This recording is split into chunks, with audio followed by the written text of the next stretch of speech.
Улсын хурлын даргын их болдод улсын хурлын гишүүн Содбаатар, Сарангэрэл, Номтой хоёр болон Инх хамгаалалтын нарын гишүүд аж ахуйн нэгжийн орлогын албан татврын тухай хуульд нэмэлт оруулах тухай хуулийн төслийг өнөөдөр өргөн барьлаа. Монгол улсын эдийн засгийн нөхцөл байдал хүндэрч олон мянган аж ахуйн нэгж байгууллагуудын үйл ажиллагаа доголдож байгаатай холбогдуулан улсын хурлаас эдийн засгийн идэвхжлийг нэмэгдүүлэх зарим арга хэмжээний тухай 34-р тогтоолыг 2014 оны 5-р сарын 8-ны өдөр батлан гаргасан билээ.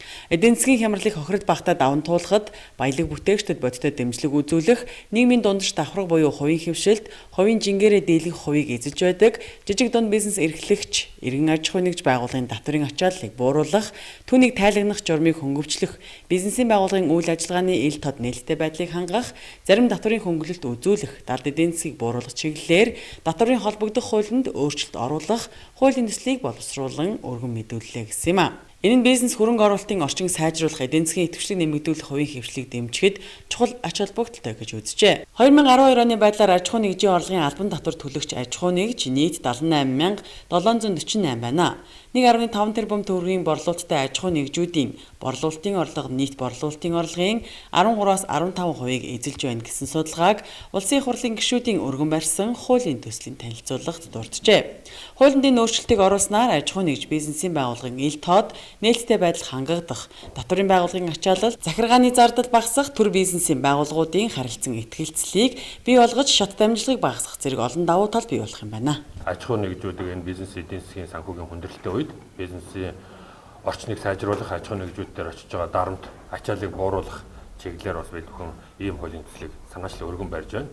Энэ хаврын чуулганд улсын хурал дээр аж ахуйн нэгжийн орлогын албан татврын 1.5 борлуулалтын орлогот оногдуулж байгаа 10% татврын 90% буцаа олгоё гэсэн хуулийн төсөл засгийн газар өргөн барьсан.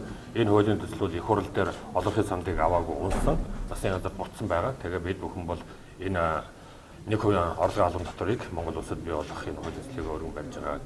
Өргөн барьснаа та бүхэнд мэдээлэл тавтай байна. Мөн та бүхэн бас мэдж байгаа одоо жижиг аж ахуйн нэгжүүдийн тоног хөөрөмжүүдийг нөөц импортын татвараас чөлөөлсөн. Энэ хуулийг бол 2012 оны засгийн газрын гаргасан одоо энэ тогтоолыг өргөн барьсан тогтоолыг бол сая 2016 он хүртэл бол сунгасан. Энэ мэтлэнгээр бол жижиг аж ахуйн нэгжүүдэд бас бид нар дэмжих юм зайлшгүй шаардлага байгаа. 90% татварыг буцааж олгоно гэдэг бол өөрөө аж ахуйн нэгжийн үйл ажиллагаанд бичих цаас тайлан балансны давхар дарамт учруулж байгаа учраас бидний өргөн барьж байгаа төсөл бол хөнгөвчлөх талдаа бас агуулгадж байна. Түүнээс гадна жижиг дунд үйлдвэрлэгчдээ бодитоор дэмжих нь манай бас төслийн гол агуулгад бас та бүхэндээ нэмжлэхийг хүсэж байна.